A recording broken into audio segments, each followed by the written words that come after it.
O relator da reforma da Previdência na Comissão de Constituição e Justiça do Senado, Tasso Gereissati, entregou hoje um parecer favorável à proposta.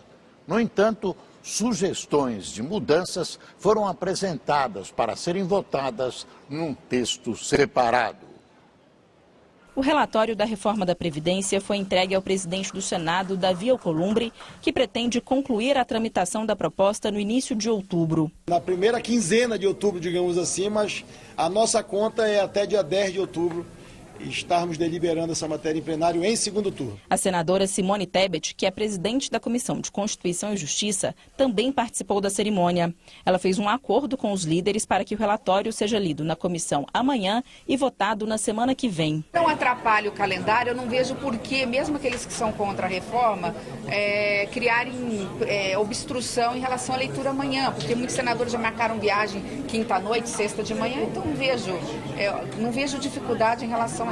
Como a aprovação de mudanças no texto poderia fazer com que a proposta tivesse que ser votada novamente pela Câmara, o relator, senador Tasso Gereissati, evitou alterações.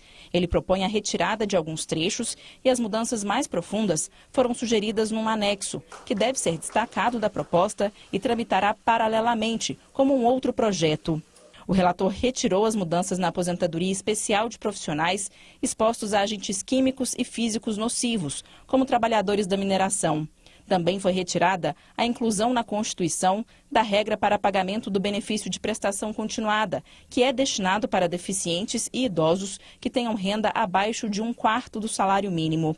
A mudança faria com que pessoas carentes, que têm renda acima do determinado, não pudessem recorrer à justiça para ter direito ao benefício. O governo esperava economizar 23 bilhões de reais com o fim desses processos. As exclusões feitas pelo relator reduziram em 30 bilhões e meio de reais a economia prevista com a reforma da Previdência em 10 anos. O texto já tinha saído desidratado da Câmara, economizando 930 bilhões. Para evitar mais desfalques, o relator colocou na proposta paralela sugestões que poderiam render 470 bilhões, o que devolveria a economia prevista ao patamar de 1 trilhão e 200 bilhões de reais, que era o desejado inicialmente pelo governo. Para arrecadar mais, o relator sugeriu o fim da isenção da contribuição previdenciária para entidades filantrópicas e sobre exportações rurais. A cobrança seria aplicada gradativamente ao longo de 5 anos e as medidas gerariam uma economia de 60 bilhões de reais cada, ou seja, mais 120 bilhões de reais poderiam entrar no caixa do governo. Nós estamos fazendo isso porque nós não achamos justo nem correto que, por exemplo, uma instituição filantrópica que não é imposto, eu repito e vou repetir novamente, não é imposto, é somente a contribuição previdenciária patronal. Ricas, riquíssimas, que cobram alto dos seus usuários, não contribuam do lado patronal para a Previdência Social, ficando isso ao encargo do subsídio dado pelo trabalhador até o do salário mínimo. Na proposta paralela, ele também prevê a possibilidade de estados e municípios aderirem à reforma da Previdência por meio de um projeto de lei aprovado pela Assembleia Legislativa ou pela Câmara Municipal no prazo de 180 dias depois da entrada em vigor da reforma.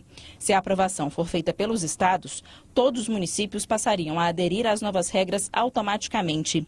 O novo texto ainda prevê a garantia de que a pensão por morte não pode ser menor que um salário mínimo e que o tempo de contribuição do homem será de 15 anos em todos os casos e não só na fase de transição, como está previsto no projeto hoje. Falta a retirada da idade mínima de 20 para 15 anos para todos. Essa é uma reivindicação da maior parte dos trabalhadores. E nós temos mais de 50% da população urbana que não consegue se aposentar, mesmo tendo que contribuir por 15 anos.